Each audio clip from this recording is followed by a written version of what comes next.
Another day working from home. Another day. Working from home.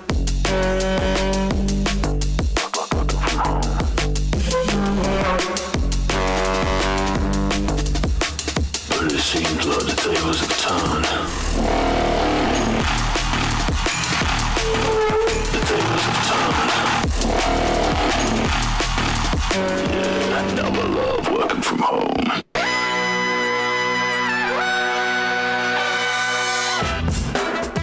Good morning, sweet world, and welcome to the No Dunks podcast on the Athletic Network, a fine network. It's Friday, August 4th, 2023. This is The Drop. I'm J.E. Skeets here in the Classic Factory, and alongside me, it's the bearded one. It's my top shot hot boy. It's Trey Kirby. Heyo! Heyo! And last but not least, over yonder, making the magic happen. He's always working from home. Super producer J.D. Hello. There he is. And here we are. No Tassie.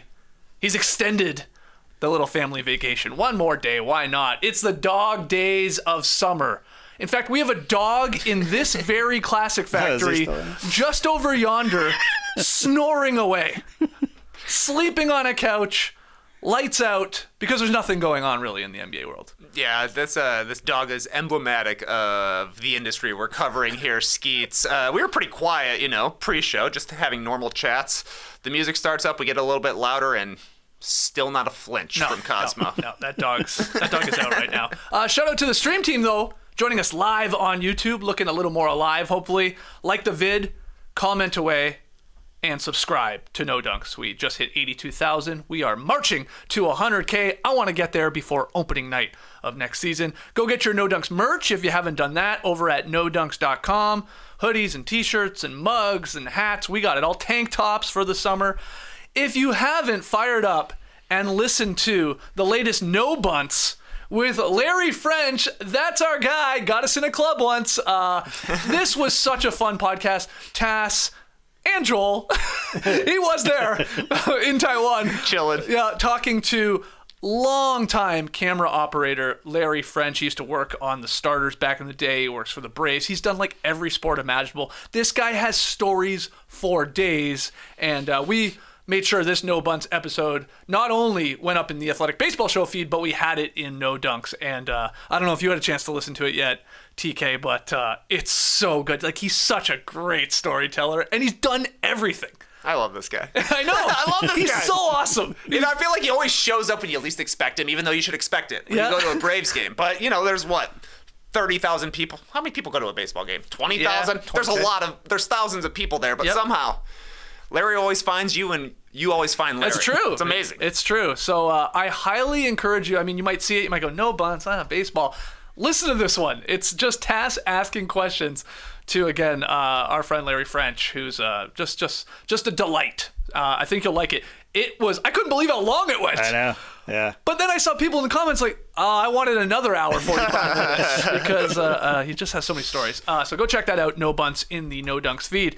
I have to ask you, because you were on vacation, a mini vacation. You went away with the fam to sort of like a cottage or cabin, whatever you want to call it.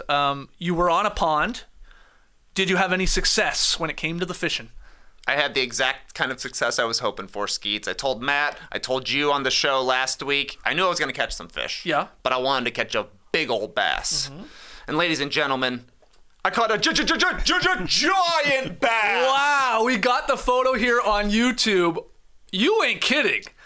That's a big boy right there. I weighed it 5.46 pounds. Ooh, wow. Let's round up. 5.5 pounds. Yeah, I call it 5.5. I'm calling that my best bass ever. Okay. Because the other big one I caught recently didn't have a scale with me. I know it was over 5 pounds just from the look and the feel of it, but this one is locked in and definitely bigger than anything I caught when I was a young boy. So, yeah, this happened about 2 hours into our trip. Oh. All the girls had gone inside. I got the fish on the line. Laura! Big one! Like, we're all really like crazy. They come sprinting out as if something bad happened. Right. No, but something great happened. Big old fish. Oh, so this happened, though, early in the trip. So and early. Then you're trying to obviously match it or beat it the rest of the trip and I guess, came up a little short/small. Yeah, short/small. Okay. All the other fish I caught were probably 1 pound a piece. Okay. Maybe not even. So that's all I was expecting to catch, except for I guess there was one big boy out there. So you did not keep this big boy, though? I'm not a fish keeper. Okay. I Well, also didn't know what I would do with it. Well, you talked about framing it or something. Yeah, but also, okay, first of all, I don't know what you would even Google for that. Fish plasticizing? Number two, we're on vacation, so I don't know where I'm just going to keep a fish. Yeah. Throw it in the Yeti cooler. That was filled with pub subs, Skeets. I couldn't do anything about it. So, yeah, couldn't keep it, Well, we might as well just buy, what was it called? A big mouth Billy Bass? Or Yeah, was it? I got the talking fish, the singing fish? I've got 2 of those in my basement. Of course. Yeah, that's because everybody bought them in the 90s and 2000s. Yes. Put them in their basements. Then I started catching fish again. They're like, oh, Trey's going to want this big mouth Billy Bass. And suddenly I got so many Billy Bass. Okay, excellent. All right, we'll bring one into the studio. All right. I guess we got 2 of them. All right, like we said, not a lot going on in the NBA world in terms of news, but we have a fun idea here. A few weeks ago, NBA win totals for the 2023 and 24 season, they were posted. Now, on today's show, on today's drop, we're not going to go through and discuss and place bets on every single team. We're going to save that content for October, when we usually do about 2 episodes. We'll do an Eastern Conference, we'll do a Western Conference, where we'll go through every single team, over, under, debate it with each other, make our favorite bets and all that. But I thought we could go through all of the over-unders here, look at them by division, let's say, and maybe you or me, we could pick 1 or 2 within each division where you're like, ooh, that's tasty, or that's perplexing, or that's a smash that because that's an over or an under. You know what I mean? Just like an appetizer to the main course later in October when it comes to these over-unders. We will be using BetMGM's odds for this as well. I know they differ a little bit sportsbook to sportsbook. And as you'll see when we get to the Western Conference, there is one team that is off the board. They don't have an over-under. Only one, though. Take a wild guess what team that is. But let's start in the Eastern Conference, the Atlantic Division. If you're joining us here again on YouTube, thank you. We've put together some graphics to make this a little easier to follow. But for you podcast listeners, I'll read it out. Over-under win totals, Atlantic Division. Again, all of these coming via BetMGM. Celtics, 53.5 wins. Sixers, 50.5 wins. The Knicks, 43.5 wins. And the Nets and Raptors, both at 37.5 wins. So Trey, again, we're not going to go through every team, but what's the tastiest one to you on the board here when it comes to the Atlantic Division? The top 2 honestly stuck out to me. Celtics, 53.5. Sixers, 50.5. Okay. I want to go under on both of them. Oh. I don't think that will happen. Like, one of these teams will win 50 games, I imagine, Yeah. between the Celtics and the Sixers. But I feel like things have changed for both teams. I guess nothing's really changed for Philadelphia yet, but it seems like it will, and that's part of it to me. Either they're going to have James Harden coming in, upset that he hasn't been traded, which could be tough, or they're going to actually pull off the trade before the season happens, and they have no James Harden. The guy led the league in assists last year. He's not MVP James Harden, but he's still a good player who helps their team. They also lost George Niang in the offseason, so the depth will be hampered a little bit. I'm a Maxey fan, but I don't know how he would fare as the number 1 perimeter guy alongside Joel Embiid, and then Embiid himself is a question mark. 68 games played and 66 games played the last couple of seasons. That's great help. That's good for him. Joel Embiid. Yeah. Can you count on that again? Who knows? Either he's going to pace himself to be fresh for the playoffs, because as he's been playing more during the regular season, seems like he's wearing out even more in the postseason, and that's going to be the next goal for the Sixers now that Embiid has his MVP. So I'm a little down on the Sixers this offseason. And then the Celtics, I think they're just dealing with the biggest change they've had to their core since Kyrie Irving left the team in 2019, with Marcus Smart going out, Kristaps Porzingis going in. Right. They're losing their defensive identity from Marcus Smart. They're losing his playmaking as well. He's obviously an emotional leader on that team. Porzingis is an injury risk, certainly. He was great for the Wizards last season, but that's definitely something to factor in here. The thing with the Celtics, though, they won 57 games last year, so they could even take a step back here and still go over, which I think is actually what they did last season. I don't really remember, but both of those just seem like one of those teams is going to come under, either the Celtics or the Sixers. I guess I would guess the Sixers. That's what I would too, because I saw the 53.5 for Boston. And I was like, wow, that seems kind of low. Almost low, because you're right. The big question mark is how does Porzingis fit? But top 7 on this team, good as any in the league, right? When you're talking, obviously, Tatum, Jaylen Brown, who just got the bag, Porzingis now, White, Brogdon still there, and then the 2 bigs in Horford and Time Lord. That's a really good 7. They still got a bunch of white guys. They got their Pritchard, they got their Hauser, they got their Cornette, and then they've brought in O'Shea Brissett, Delano Banton, I believe there, Jordan Walsh, who they're really high on, looked good in Summer League. And I've said this before, I'm really intrigued with Charles Lee and Sam Cassell joining Joe Mazzulla's staff there, especially Charles Lee. What he might implement defensively, I think, could be fascinating. Is it sort of a Bucks-like drop coverage, and does that unlock something? Yeah, they lose Smart, but they're still going to be a solid defensive team, I think. So I think, 57 last year, 51 the year before that. So you're right, I believe they hit the over last year. I just think they're so good that that's still like a 55-winish team to me.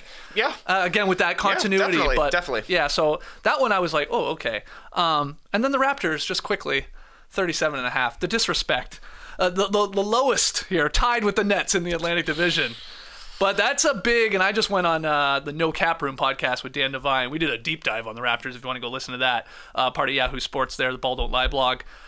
It's like, how's it going to work? How's it going to work with Scotty Barnes as your go-to guy? Is Siakam there? Probably at this point. Those rumors have died down. But can they get back to being a defensive team? If they are, then I think they sort of hit that 37.5 over. But it's like such a they give Scotty Barnes the ball. He's the point guard. Let's say it's a rough start. Let's say it's a bad first 3 weeks. It's like, how long do they roll with it? Mm-hmm. Do they no, we got to give them the chance here? Or do they sort of panic and pivot and in either, leaning towards a Schroeder as just like your starting point guard, or even going and trying and getting one? So that's why I can see that number where it is. Yeah, the Raptors have won more than 38 games a lot of times. Yes. Basically since the 2021 season when they were playing in Tampa at that point, right? Yeah. I think they were. And Lowry, I suppose, was gone as well. Or was leaving, whatever. The Raptors, it's hard to figure. I think it's hilarious. Them and the Bulls, the exact same over-under, so that's going to be my question. Who gets the more wins between the Bulls and the Raptors? Well, let's go to the Central Division. That's right. Yes, the Bucks lead the way in the Central Division. They're over under 52.5. You got the Cavs at 49.5. The Bulls, there they are, just like the Raps at 37.5. Pacers right behind them at 36.5. And then the Pistons bringing up the rear in the Central Division, 27.5. Detroit's at. So, start with your Bulls here. You said who's going to win more games, Bulls or Raps? Is that the bet we're going to be placing? I think we got to. Yeah, I think coming in with the same over-under. Bulls won 40 and 46 games the last 2 seasons. They added Javon Carter. They added Torrey Craig. Last year, they went 13-9 when Patrick Beverley came to the team. Literally having a point guard who knows how to play point guard was all that mattered. For the Bulls, they were like a top 10 defense in the league, so I think 37.5 is a little bit low for the Bulls, but, I'm a homer, so I think they're going over just like you think the Raps are going over. Well, yeah, to use like what you were just talking about, like particular players obviously increasing your chances of winning. Same thing with Pirtle. When he came to the Raps, they were like a much, much better team because they had a defensive big back there. I think they went 15-10, maybe 15-11 if you're going to count the play-in loss. So, that's well over a 37.5 win team. That's well over a 38 win team. So, we will see which one is for real. Any other ones there in the Central that like surprised you, or you're like, ooh, that's a little tasty? I really like the Pacers over. They're only at 36.5 wins. They went 35-47 last season, and Tyrese Halliburton played 8 games after the All-Star break. Wow. Yeah. Pretty impressive. They won 35 games last year? I said it out loud right now, and it seems crazy to me. Double check that. 35-47. Wow, what's up with this line then? Yeah, what's up with this line then? That is a little strange. I mean, I guess, did the Eastern Conference get a lot better? I don't know. I guess we're kind of assuming, like, Damian Lillard is likely coming east, so maybe that makes the Heat a better regular season team. Sixers are about the same, maybe losing Harden. Bucks are the same team. Yeah. Celtics are the same team with Porzingis added in. They're going to be good as well. I guess the Nets will probably take a step back we didn't talk about. But yeah, I like this over for the Pacers because they were good last year. Tyrese Halliburton's going to be playing on Team USA. So he's going to be in rhythm. You see a lot of guys take another leap forward when they have that national team experience. Plus, they added Bruce Brown, Obi Toppin, and Jarris Walker. They addressed the biggest need they had, the 4 spot. I think Brown and Toppin will both be solid playing next to Halliburton and Mathurin and Buddy Hield running the court, and Duncan and Brown, I'm sure, will handle the ball quite a bit. So I'm up on the Pacers as long as Halliburton's healthy. Yeah, the Pacers to me seem like one of the sexiest picks, like for one of those teams to like sort of level up, right? And I feel like the Thunder in the Western Conference, I know we'll get to them, maybe are in the same boat. Detroit's interesting too at only 27.5. I saw that line before, maybe it was on another sports book a week or so ago, at 23.5, and I really like that number. 27.5, I think they figured it out there at BetMGM, because Detroit hasn't won more than 23 games since 2018-19 campaign, and we obviously saw Dwayne Casey get fired after the 17-65 record this past season. Monty Williams comes in here, which... He's got an incredible win percentage, like over the last couple of years. Obviously, had a good team, but they lost Cade Cunningham last year. After what? Like he played like less than 15 games, if I remember. It was 12 games. It was not a lot, and not that they were like, lighting it up when he was in there. But I mean, he's a great player, and he's a table setter. Well, we think he is, and I believe he is. So that number just intrigued me with the new coach, with some like, okay, we've got a lot of talent now. Let's start trying to win. I think they're going to be flirting with that is what I'm getting at. I love it at 23.5. I don't love it as much at 27.5. But we always have, in the NBA season, a couple teams that are sub 30 wins. Like there was 4 last year. Hornets, Pistons, Rockets, and Spurs. I actually went and checked.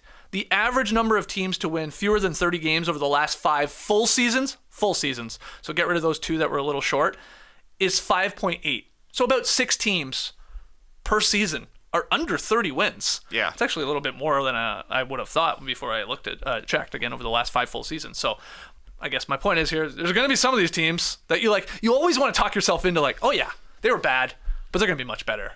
Like you can put them down for 10 more wins. It's like, well, either that's not going to be the case with some of these squads, or some of these good teams, like borderline good teams, like maybe the Raptors or Bulls for crying out loud, like really, really struggle. And they're one of those really bad teams. So yeah, I don't know. I'm torn on this Pistons 27.5 line. I would say definitely under. Definitely under. I don't think they didn't add anybody.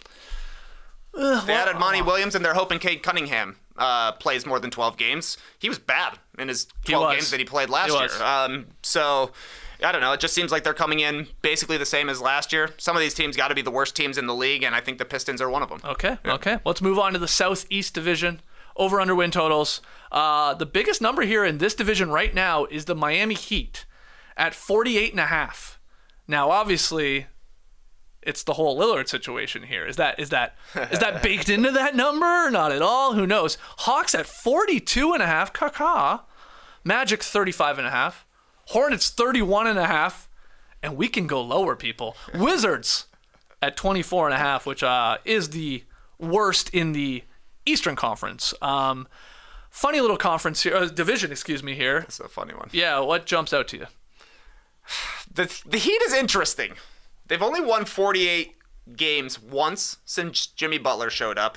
They played at a pace that would have been 48 plus wins during the pandemic season, but they lost 2 starters, and they haven't done the Dame trade yet. Like, it hasn't happened yet. This is a team that wants to be their best in the postseason.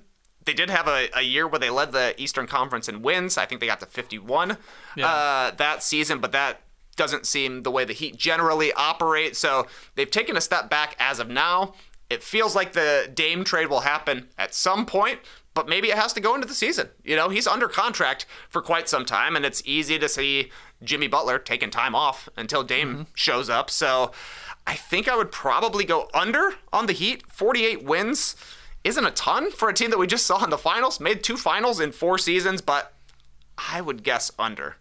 Just because I don't think they care about the regular season. Yeah, I know. Well, look, yeah. And with the whole Damian Lillard situation, I keep saying it's going to happen this week. I guess the week is not over. When does the week end to you? Is it Friday or is it Sunday? Sunday. Yeah, okay. So we got the weekend for Damian Lillard still to be traded to Miami Heat. Then it's interesting, whether obviously people would be. I think if he goes there, people will be smashing this line, and it will it will increase by like 5 right away, right? It'll jump to like 53.5. I think the disrespect on the Hawks is a little fascinating here. 42.5, that's pretty low. Because Quinn Snyder comes in halfway, last year. Or not even. He's going to have a full, obviously, camp and, a really good chance to implement what he wants to. They are a good team. They made some moves. They're probably not even done. I don't know. 42.5 seems disrespectful to me. I like the only Not way for the Hawks, though. I mean, remember how long they went where they couldn't win or lose 2 straight games in a row? Yeah, they need some consistency. And they didn't do anything. Like, their biggest ad is getting a full season of Quinn Snyder. Yeah. Well, He ain't playing. You don't think... you're right. You want to be like, oh, we added this, we added that, we didn't lose a lot. But there is something to continuity. We've seen it before, at least. They traded their longest tenured guy. John Collins. Yeah, they finally got rid of him. They added 2 guys whose last name are Matthews. Spelled different. Garrison Matthews and Wes Matthews. Garrison Matthews. I had forgotten about Garrison Matthews finding his way to Atlanta. Gary Bird meet Harry the Hawk. Yeah. That is exciting. That'd be a fun short if they want to have some content with that. I'm with you. I think they should go over. The Hawks think so. should win 43 games. That's not a ton of wins. No. That's basically playing 500 basketball and getting 2 Trae Young game winners.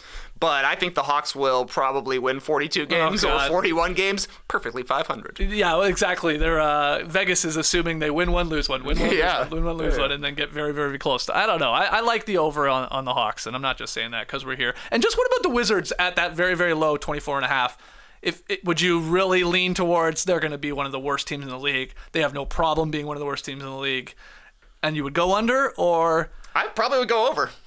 I think the Wizards are going to be better than the Pistons. I don't know if that's a take. Okay. No. I don't think that's a take that anybody cares about, but they've got 3 legit players in their starting lineup between Kuzma, Jordan Poole, and Tyus Jones. DeLon Wright is still around. They still got quality players. They're just going to luck into a few wins, I believe, at least early in the season. We'll see if they end making moves come trade deadline time. That's what we're always saying about the Wizards, but I don't know. They've got too many pros around to, I think, be the worst team in the East. I wonder, is it possible that the Wizards pull off what the Jazz did a little bit this last season, where it's like they surprise a bunch of people, they look a little bit more competent than you would thought, and then they go, oh, hold on, we don't want to be this good. It's obviously the Jazz made some moves, and they wanted to be bad because they're like, let's not get ahead of ourselves. I wonder if you could see that a little bit with the Wizards, if they surprise at all. This is the Wizards we're talking about here. Hey, 35 wins last year. They're going to have a bunch of guys that are going to score a ton, but are they going to stop anyone will be the real cue. We'll see. That's the Eastern Conference. I said we're going to move with some pace here. We're going to take a quick break. When we come back, we're going to look at the tasty over-unders when it comes to the Western Conference. Don't go anywhere. Don't go anywhere. Our next partner is pretty cool. I have to say, it's the first thing I put in my body every single day. I'm talking, of course, about Athletic Greens. If you're looking to get better gut health, more energy, or a stronger immune system in a really easy, natural way, you gotta check out Athletic Greens. I hate pills, especially taking multiples. Ugh. I'm way more into drinking one single elixir. Elixir, yeah. Very Dungeons and Dragons. With Athletic Greens, you can get rid of all those extra vitamin bottles and drink a single tasty beverage that goes down easy and feels super refreshing first thing in the morning. You'll actually really enjoy getting your daily vitamins. And I'm not kidding. I actually do find it refreshing, revitalizing even, first thing in the morning when I drink my Athletic Greens. So what is this stuff? With one delicious scoop of Athletic Greens, you're absorbing 75 quality vitamins, minerals, whole food sourced superfoods, and probiotics. And adaptogens. I almost forgot the adaptogens. All those things will help you start your day off right. This special blend of ingredients supports your gut health, your nervous system, your immune system, your energy, recovery, focus, and aging. That's pretty much all the things. AG1 is a small micro habit with big benefits. It's one thing you can do every single day to take great care of yourself without even thinking about it. And it costs less than $3 a day. You're investing in your health, and it's way cheaper than that cold brew habit of yours. Yeah. No judgment here because I also have a coffee habit. Right now, it's time to reclaim your health and arm your immune system with convenient daily nutrition, especially heading into the cold and flu season. I'm sorry to be a Stark over here, but winter is coming. It's just one scoop in a cup of water every day. That's it. No need for a million different pills and supplements to look out for your health. And to make it easy, Athletic Greens is going to give you a free 1-year supply of immune-supporting vitamin D and 5 free travel packs with your first purchase. All you have to do is visit athleticgreens.com/nodunks. Again, that's athleticgreens.com/nodunks to take ownership over your health and pick up the ultimate daily nutritional insurance. All right, still here in the Classic Factory on a Friday. This is The Drop. And yes, Cosmo the dog is still fast asleep over on the couch. Okay, we've done the Eastern Conference, sort of made our way through all of the over-unders, at least showed them to you all, and picked out a few that we debated a little bit there too, I'd like to see. Let's do the same in the West. We'll start with the Northwest Division, where the champion Denver Nuggets reside. Over-under win totals, all these come in by way of BetMGM. Nuggets! That's a typo. That's supposed to be 54.5. That's my bad. I'm going over 50.5 though. Wolves 43.5, Thunder 43.5, Jazz 35.5, and there it is. The Blazers, they are off the board because we are waiting to see Damian Lillard get traded this weekend, according to me. So yes, that's Nuggets 54.5. My bad. Hopefully that's my only typo here. What do you think? I think I'm gonna regret it, but I want to go over on the Timberwolves. Okay, yeah. I don't know, man. 42-40 last year. I was like, I know Karl Towns didn't play a whole bunch last season, only 29 games. Unfortunately, they were only 15-14 when he was on the court. Right. So it didn't really boost my case. Like, well, if they get a healthy season from Towns, maybe they'll be way better than 500. No, they were just about a 500 team last year, but I think they're going to be better in year 2 than they were in year 1. They're basically running it back. They've got 7 players doing World Cup stuff. I right like now, that. I do like that. which I think is, helpful to just stay in rhythm, that kind of stuff. We know Rudy Gobert is shooting 3-pointers now. Made one, said it felt like he lost his virginity. I saw that. 3-pointers are so sweet. So you're going Wolves. So yeah, Rudy Gobert shooting threes is why I'm over on the Wolves. No, I'm kidding. I'm an Anthony Edwards believer. I don't love that he changed his number to number 5. He's a classic number 1 guy to me. As a number 1 pick, he carries himself as a number 1. So I don't know.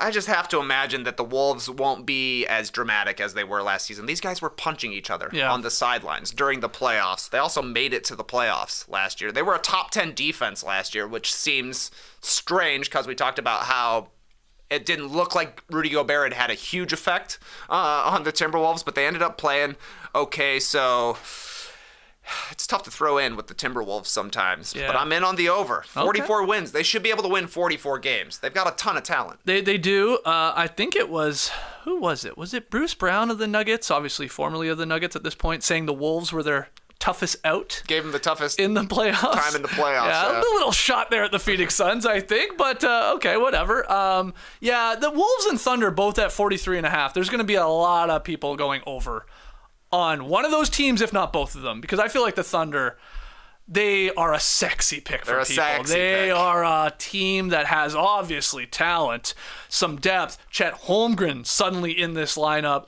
as a big that can stretch the floor, can give them some rim protection, and it's just like, you just think, people are like talking to themselves. I'm hearing people going as far as saying like, you watch, Thunder are going to be in the Western Conference Finals, going to shock a lot of people. Like, people are going like they're going to be hosting, a playoff series, home court advantage. Like, wow.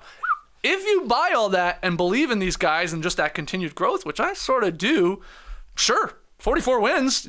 That's not asking a whole lot. They were, basically a 500 team last year. I think they were 40-42 in the end. So, you're knocking on that door. I see it, but I'm just, my reservation is so many people are saying, oh, Thunder are a lock for over, hit it, smash it. And it's like, oh, that gives me pause. But I see why both those teams, the Wolves and Thunder, you see the talent, you've seen them at their best, and they look like a really squad team. It's just always consistency with these teams. There's a fly. Yeah, this is a good one. There's a fly going from my computer to your computer to the table. It seems a little drunk and slow, and I think we can. I think one of us can get it. Yeah, I'm pretty good at this. I will say though, this fly is playing it pretty smooth here, never landing. Well, he keeps circulating. No, he was perched on my computer, and I just That's blew a dangerous by me. spot. Yeah. Okay. Nope. So I like the Thunder. I will be one of these guys, one of these suckers going Thunder over. And Nuggets 54.5. Just to before we move on, you always want to say like, yeah, they're going to be at the top of everyone's power rankings. They're defending champs. They lost some of their bench, but they might have some other guys that they just slot in there. You got Jokic and Jamal Murray. I mean, how bad can you be? You probably like in your sleeper a 55-win team. But do you or will they like sort of take their foot off the gas a little bit like they did at the end of last season? Year? Exactly. Yeah. Yeah. They got to 53 wins last year, and that was basically like throwing the MVP for Jokic at the end of the season. Yeah. He's like, I do not want this. Let's lose a bunch of games and make it up in the finals. Teams go different ways after they win a championship. Yeah. When LeBron won his first championship with the Lakers, or with the Heat, they were incredible the season after. That's when they had like the 27-game win streak, if I'm not mistaken. Other teams like the Bucks are like, we won a championship. Let's play it the same way where we're ready for the postseason. Yeah. So it'll be interesting to say which way Denver goes. I don't know. I mean, I'm likely would go under on this one. Just barely, yeah. Like, they could get to 54 wins. Yeah. They could still lead the Western Conference and go under, but I don't know. They could win 60 easily. Yeah. They've got a great team. I also looked, just like I did for the bottom dwellers over the last 5 full seasons, I looked at the teams to win 50-plus games. Last season, how many teams do you think won over 50 games? 50 or more? Last season? Yeah. Celtics. Sixers. Bucks. Bucks are Nuggets. Definitely. 4. It's actually 6. 6. But you named a lot of them. Bucks won 58 games. Grizzlies. Yeah. And then there's one more. I don't have it in front of me. Year before, 8 teams over 50 wins. Suns won 64 that year. Then we had the 2 shortened seasons. 2018-19, another 8 teams. Bucks won 60. They led the way. Year before that, 17-18, 6 teams again. Rockets led the way with 65 wins. And then finally in 16-17, we also had 8. 5 in the West with the Warriors winning 67 games. Point is there, it's 6 to 8 over the last 5 years. So like put that, into consideration when you're doing your over-unders, that there's probably going to be about that. And I think that feels right. Especially because now it feels with call it parity or whatever, but it feels like we're getting less and less like powerhouse 65 win teams and more, just that 50 to 55 range. We've seen that a couple times in a couple of these conferences. So I'm with you. I like the Nuggets over 50.5 that we had on the board accidentally, but maybe just under that 54.5 too. Because I think, why wouldn't they try and do what they did last year? Maybe they build a lead again and they're like, okay, let's just rest up, take it easy as we go into the playoffs. Moving on to the Pacific Division. This one is stacked. It's a chunky division. Oh my God. Over under win totals. Suns 51.5. The Warriors 49.5. The Lakers 48.5. The Clippers 46.5. And the Kings maybe disrespected at 43.5. But holy crap. What a division. I mean, the lowest number here, 43.5, is pretty wild. Which one of these squads are you circling? This is a tough division to be in, and a tough division, I feel like, to pick over-unders, because the Suns, Warriors, Lakers, and Clippers are such toss-ups to me because there are such big health concerns with all of those teams. So, I don't know. Let's go talk about a team that didn't have health concerns at all last year. The Sacramento Kings, 43.5. That is a low number, but all of their starters last year played at least 73 games. That's pretty rare to have your least available starter missed 9 games in a season. That doesn't happen in today's NBA. It's true. They won 48 games last year. They brought everybody back. They're betting on continuity, so I'm thinking still over. Like, I think they could get to 44 wins. Are they going to be challenging for 50? Probably not, because they're in this division. And it's going to be a really tough division. So I think Sacramento, to me, is... That's weird to say. Probably the steadiest team here that you can expect to be the most reliable. Right. Clip this for the middle of February. We'll see how it's going, but I do like the over for Sacramento. I'm with you. I think this is the best thing that could happen to the Sacramento Kings, though, and their fan base and everything. This blatant disrespect. This was one of the better teams in the Western Conference, and then here they are at the bottom of their own division at 43.5 wins, not a whole lot. Like, what did we just say? This is the same as the Wolves and Thunder, right? I mean, you put it that way. Again, I get it and all that. They're in this tough division, but this is good. They can use it sort of like for motive. Mike Brown is going to print this out and clip it or whatever and have it there in their locker room or in their practice facility. I like that they didn't panic following last season's success. I know a lot of us were like, oh, make a move for a power forward. Oh, okay, get off of Harrison Barnes. And they didn't. And they're like, no, we're going to keep the band together. We're going to bring in the EuroLeague MVP for more shooting. Continuity is our biggest strength. Health was as well. I just want to know, can they evolve a little bit as a defensive team? Right? Can they get a little bit stronger on that end? Because if they can, and Mike Brown can implement that a little bit more, they can buy into it a little bit more, then this is going to still be easily a 44-plus win team, I think. And probably flirting with that 50, just like they did last year. So I like the over on this one. Because you said it, like Clippers would never touch it. I would never bet it in a million years. There's no way you can bank on any of those guys playing enough and being healthy. Lakers, unfortunately, you get into the whole AD and LeBron part of it. Same thing.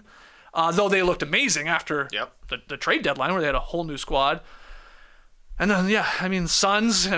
Suns, you think. I think a lot of people will go over. Yep. With their new big three. And then the Warriors, that feels... that's a perfect number, actually, for them. Because that's probably right where they're probably going to be.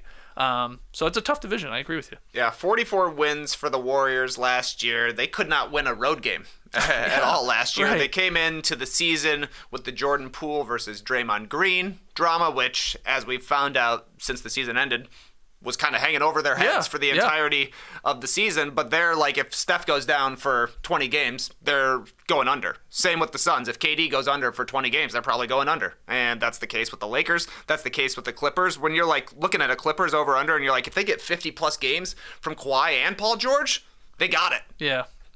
50 plus games from Kawhi and Paul George, good luck. Yeah, don't hold your breath. All right, final division here. The Southwest Division. Over under win totals. Grizzlies, 45.5. Tied with the Mavericks, 45.5. Pelicans, not far behind them, 43.5. And then quite a drop off to the Rockets at 31.5 and the Spurs at 30.5.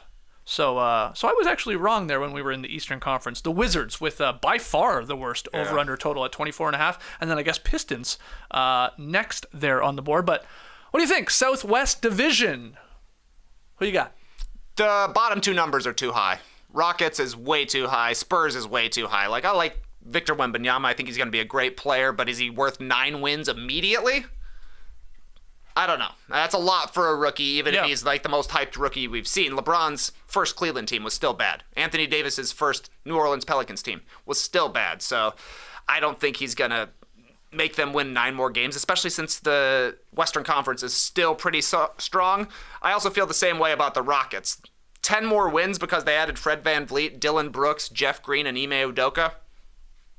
Math ain't mathin' to me. Math ain't mathin'. It is a lot. It's a heck of a jump. Yeah. Yeah. If that number's in your 25 sort of area, then I think you're probably maybe like, ooh, okay, maybe they could flirt with that. But that's a jump, no doubt, to 31.5 for Denver. This is a weird division too. When I really step back and look at it, the Grizzlies, they got the whole Ja Morant thing. He's going to miss a massive chunk of the season. Tyus Jones isn't there to be their sort of nominal point guard at that point. So okay, does that affect them? And the Mavericks, this team was like the most perplexing team of all time last season. It's like 45.5, and then Pelicans may as well be in the Pacific Division because they're like, does Zion play? Yeah, exactly. If he plays, they're really good. And if he doesn't, then they're at a disadvantage. So it always comes down to that. Like, it's why it's such a crapshoot.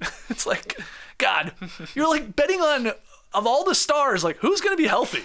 Who's going to play? Yeah. Because they have such an impact on the game. But yeah, I'm with you on the Rockets Spurs. They've pumped that number a little too high for both of them. If it was, again, like in the mid-20s, then you could talk me into it. But that's a big jump for both of those teams. That's a big jump, and teams are still good in the Western Conference. They're still going to be stacked. Like, you look at this division, they have no teams that are even approaching 50 wins.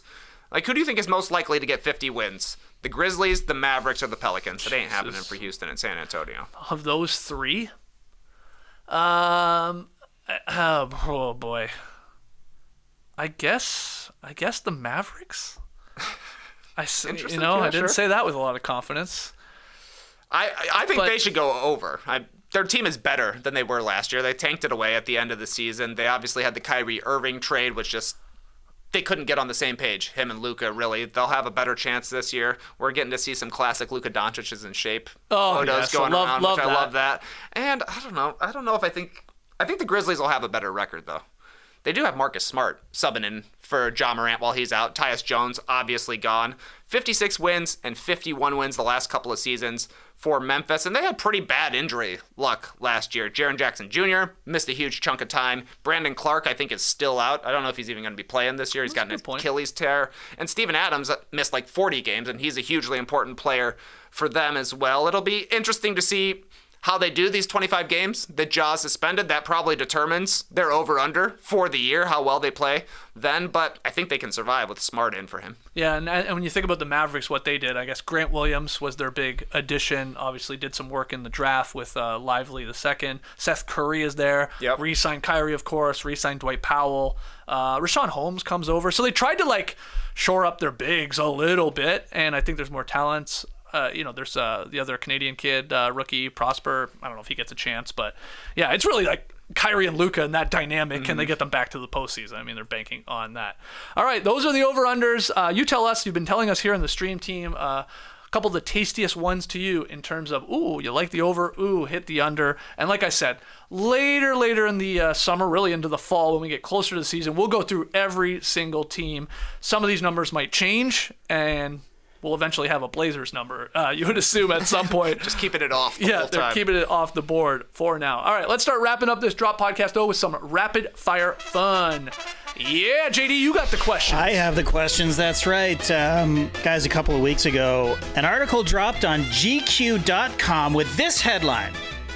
Spouse out of town, it's time for husband meal. You've heard of girl dinner.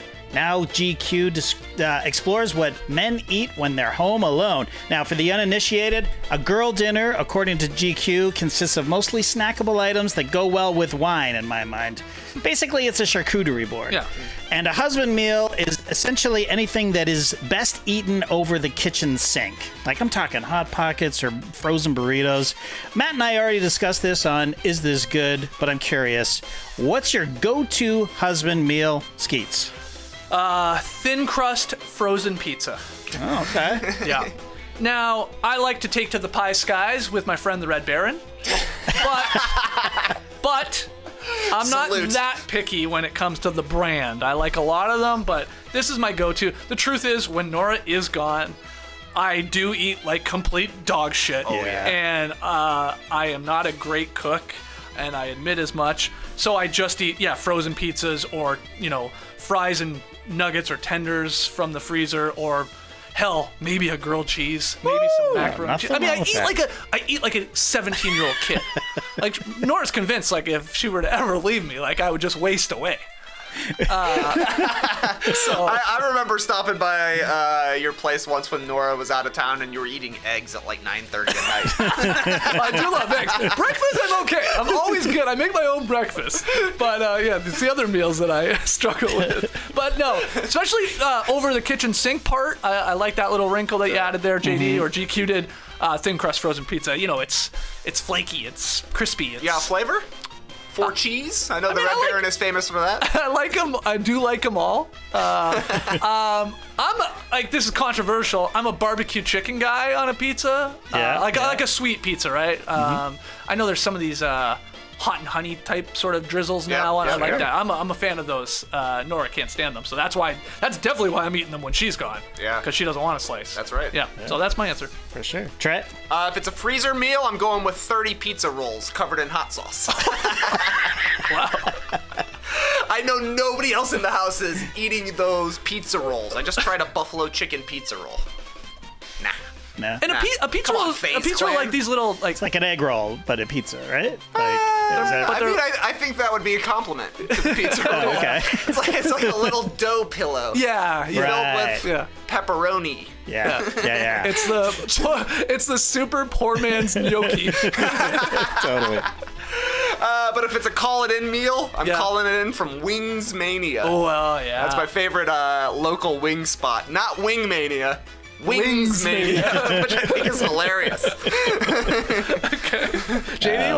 Yeah, me. I put a little more effort into mine. I like to throw a steak onto a charcoal barbecue, so I'm like doing work. Jeez, here. that's dirty work, too. Well, I'm not really allowed to. It's not like I'm trying to cut down on my red meat intake. Yeah. So if the kids and Rachel are out of town, I'm definitely throwing a steak on the barbecue. Caesar salad, some red wine, and one of my guiltiest pleasures, rice-a-roni, man. I love rice-a-roni for some reason. I heard you talk about that. Yeah. Is this good? It's one of my dirtiest secrets. I love it. I don't know what it is. And for those that don't know what that is, like just boxed. It's a box. It's instant, basically rice, but it's got little vermicelli noodles in it. Okay. And then there's usually a flavor with it, like chicken or stir fry or Italian. Chicken's my go-to. That you just undo the packet and put you into undo it. It's like macaroni and cheese. Basically, it's like the macaroni and cheese of rice dishes. And that's what I have. Yours is that's a classy meal. I mean, Thank you. That's very good. Take away the rice-a-roni, and it's actually, it's a meal that you would serve to somebody. There you go. So, yeah. All right, next one. Here's another recent headline. This one comes from the Wall Street Journal.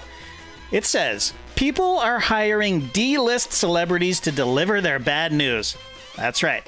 People are using the celebrity messaging site Cameo to do their dirty work. Someone hired William Hung to quit their job. Someone else hired James Kennedy from Vanderpump to apologize to her sister for calling her a, quote, slutty skeleton. Right before the wedding, too. Jesus. Skeets, what celebrity would you want telling you bad news? I just sort of like James Kennedy now that you've said that in the answer, but I want a very friendly person to give me the bad news. Yes. Preferably, I'd like them to be Canadian. So sure. I'm going, and obviously they need to be a celebrity to answer the question. So I am going Keanu Reeves. Oh, nice that's one. good. By all accounts, this guy is like the coolest, nicest celebrity in the world. Totally. So if it was bad news, I feel like if he was on there, it would just help me take it and digest it. Yeah. So Keanu Very warm personality. He'd look you right in the eyes. Yeah, exactly. He'd brush his hair away and say, "She's leaving." And it wouldn't feel like a cameo. Yeah, your wife is leaving you. You're gonna have to eat a lot of frozen pizza. That's right. Cook away, boy. Yeah, he wouldn't do it. He wouldn't be reading the Cameo text that this person has sent. In this weird hypothetical, Nora has sent Keanu Reeves to break up with me and divorce me. Can you imagine? But I think he'd be great. Yeah, I agree. Trey. It depends on the news. Either Selma Hayek or Seth Rogen. Okay, how does it depend on the news? I feel like if it's a tragedy, I would rather have Selma Hayek telling me, because I think she would do like a great, like, soothing, "Oh, it's okay" kind of voice. I don't think I'd hear a word she said to me. Same. I was just gonna say that. She's like, "Oh my God, Salma High Hayek's on the talking to list, me." though. Okay. And then Seth Rogen, what type of? If it's something I think we're gonna laugh about later, I would love to have his laugh included, like imprinted in my brain as part of the memory. Okay. He's got a great laugh. Absolutely. I don't think I can do a Rogan laugh. He's like 8 octaves deeper than I am. It's very gravelly. I do want to go see the new Teenage Mutant Ninja Turtle. I heard you're going. I am gonna go. I don't have tickets yet, but I'm trying to take the God Kids. Yeah. It looks. I saw another trailer for it. I finally saw Barbie, and then once again saw that trailer for Teenage Mutant Ninja Turtles. It just looks awesome. It looks cool. And the cast is incredible. And it looks pretty funny, so go check that out. So Seth Rogen, what do you got? My celebrity, it's the late great Pee Wee Herman. I mean, maybe because he's top of the brain, but God, it would be great to get bad news from Pee Wee Herman in character, Full of course. character. Oh yeah. Just it's like it would just go down so much easier. R.I.P. Pee Wee. Yeah, you were a huge Pee Wee Herman Loved fan. Pee Wee. Paul Rubens. Just an absolute original. Loved him. Yep. All right, last one, and it's a pants update. That's right, more than a month ago.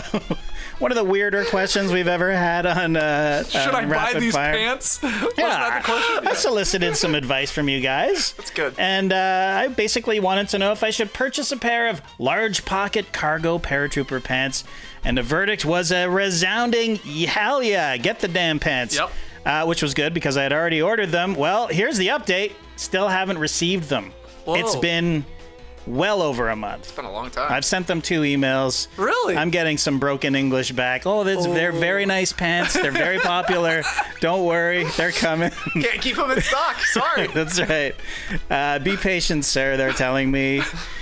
Anyway, here's the question. What's the longest you waited for something that ended up being totally worth it? Skeets. My sappy answer is getting a dog. No doubt. Getting sweet Luna in my life. There she is with Gunther.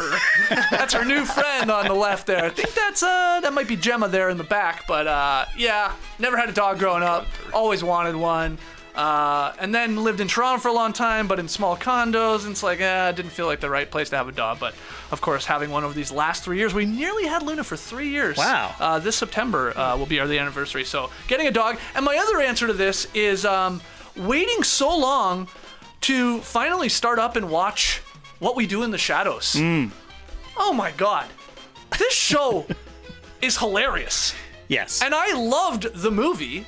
Watched it when it came out, like obviously a long time ago. Yep. Knew there was a television show, but I think people did a poor job telling me about this show. I told you about this But show. like you downplayed it too much. Did like, I? I thought, honestly, in my head that this show was like a CBS sitcom. Right. Like a real watered down version Right. of obviously the movie. Right. So I didn't realize that this was an FX full, swearing, Yeah. mature subject matter, and how goddamn funny this show is. Nora and I are now ripping through it. We're already up to we're almost at season 5. Yeah. And what I love about the show is every 2 or 3 episodes, my favorite character changes.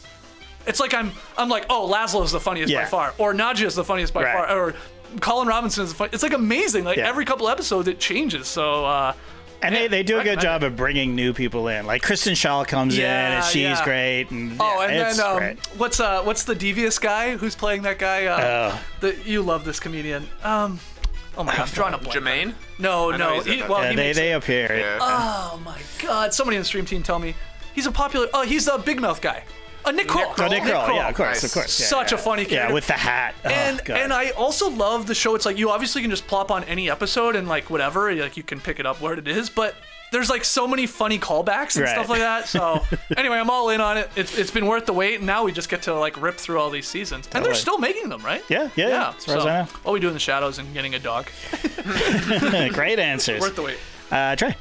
For me, it was seeing Dead & Company in 2021. They didn't tour in 2020 because of the pandemic. Obviously, I'd missed the tours a couple of years previous, either for NBA Finals related reasons or they just didn't come to Atlanta for whatever reason. So Raleigh, North Carolina, 2021, they were back, played Touch of Grey. The very first song, We Will Get By, We Will Survive, very fitting.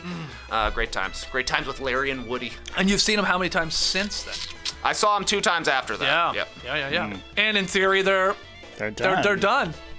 Are they? Yeah. I mean, Johnny Mayer is putting up Instagrams the day after saying, we just don't have a next show scheduled. We're still a band. Did they call it the final tour in 2023? Yeah. Yeah, they did. This is the equivalent of someone dying in the Fast and Furious. Exactly. This is my Lee Ellis going to Elton John's final tour every 2 seasons. Yeah, exactly. 2 seasons. Yeah, except that the members of the Dead can literally die, but the band won't die. That's the problem. It feels more final. On and on. All right, JD, take us home. Yeah, I mean, other than these pants, which I'm sure are going to be very, very worth it. Right. Waiting to move to Atlanta. Do you remember how excruciatingly long that was and whether or not it was actually going to happen? Right. That was just really... From the time where it became a germ of an idea, it's are we actually going to do this, to actually moving here was a very long time, but 100% worth it, Yes, I would say. Yes. So some bumps in the road. Oh my God, of course. Remember when we first came and had the real estate guy show us as an entire group. Yeah, Quincy. Places. all to house. Quincy in his tiny car. Yeah. And it's I mean, I get it just for I guess showing more neighborhoods and stuff. Yeah. But it was I remember after that, it was everybody's are we doing the right thing here? Where the hell is he showing us? Did we even see a place that anybody liked? I don't think so. Nope, But I don't think so. we got there in the end. Totally worth the wait. We're still here. We're still here 10 years later. Almost coming up on our 10-year anniversary in Atlanta. That is insane. Oh, yeah. September, I guess. Yeah. Yep. End of September. September, big month for me. Anniversary of getting a dog. Anniversary of moving here. That's big time. Anything else? Joe Mandy's performing in Athens. That's big. I'm sure you had that down on the Well, list. I'm sort of upset by that. I'm not going to be here. I'm going to be in Italy. Yeah, he's here while I'm gone. I was very bummed. Where is he playing? Is he playing in Atlanta or is he in Athens? Maybe he's in Atlanta. He's in Atlanta, City Winery. Yeah, that's right. Really? Okay. Yeah, JoeMandy.com for your tickets. Just doing some promo. Hell yeah. I like that. That'd be a great show. All right, that's Rapid Fire. That's another Drop podcast. I got to remind you to not only go listen to No Buns, like I told you off the top of the show, but there is a new Is This Good podcast up. It's The Great Beyond. It's JD and Matty O chopping it up. And I guess you guys did almost like a mini film session for the latest Mission Impossible. Is that correct? Yes, that's exactly right. At the end of the show, so because there's spoilers in it, we waited till the very end of the show and we break it down for, I think we go for about 25 minutes. Wow. On Mission Impossible 7. Dead retconning. That's what Matt called it. I thought that was really good. Okay, great.